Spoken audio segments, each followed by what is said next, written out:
Muy buenas a todos. Lo primero que nos suele venir a la cabeza cuando pensamos en imperios grandes es el Imperio Romano, que durante siglos dominó buena parte de Europa, pero en verdad este ni siquiera entra en un top 10 de los imperios más grandes de la historia. En esta ocasión veremos los 10 imperios más grandes en toda la historia. El Califato Abbasí abarcó 6.9 millones de kilómetros en el siglo IX. Imperio Portugués llegó a ocupar en 1815 10.4 millones de kilómetros cuadrados de superficie. El Califato Omeya tenía unos 13 millones de kilómetros cuadrados, el imperio más grande que había visto el mundo hasta la fecha del siglo VIII.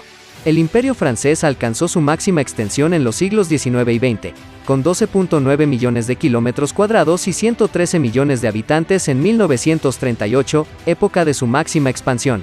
La dinastía China Yuan, también sobre la actual China, el imperio que llegó a establecer la dinastía Yuan llegó a alcanzar los 14 millones de kilómetros, se inició en el año 1271 fundada por Kublai Khan, nieto de Genghis Khan, fue su primer emperador.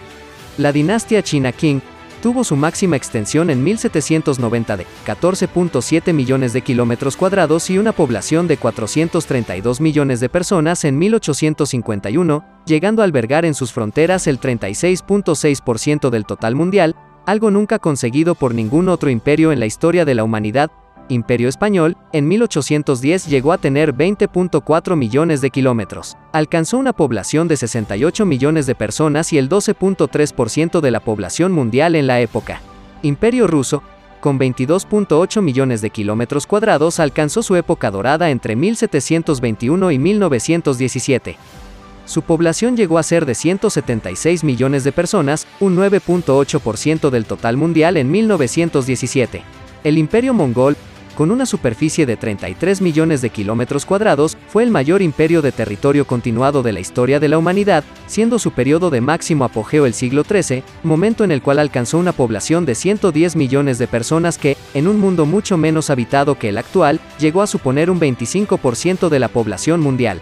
El Imperio Británico llegó a tener en su época de máximo esplendor, en la década de los 20 del pasado siglo, 33.7 millones de kilómetros cuadrados y una población de más de 500 millones de habitantes, lo que llegó a suponer casi un cuarto de la población mundial en 1938.